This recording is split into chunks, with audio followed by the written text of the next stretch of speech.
2010 also saw the meteoric rise of rapper B.o.B, with the release of his debut album, The Adventures of Bobby Ray, which, might I say, has some of the hardest cover art of all time. Like, dude, this cover goes absolutely nutty, dude.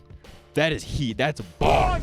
He first gained prominence with the 3 lead singles from the record, those being Nothing on You featuring Bruno Mars, Airplanes featuring Hayley Williams from Paramore, and Magic featuring Rivers Cuomo from Weezer. Oh my god, it's Weezer!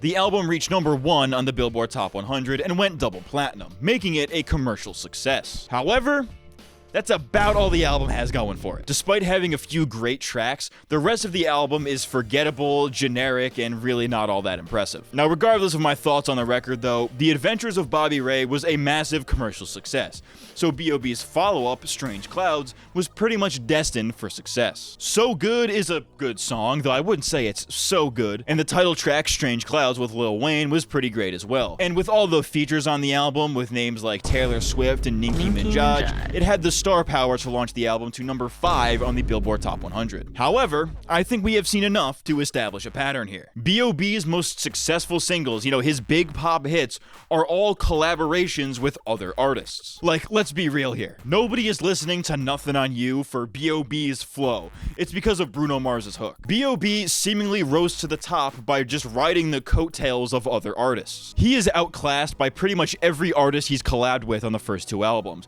so it stands to reason that as soon as he stepped away from the pop appeal and went in a more hip-hop direction, with rappers that were also outclassing him, he began to see a major drop in popularity. Like, I know this sounds really mean, but he was kind of the worst part of his own music.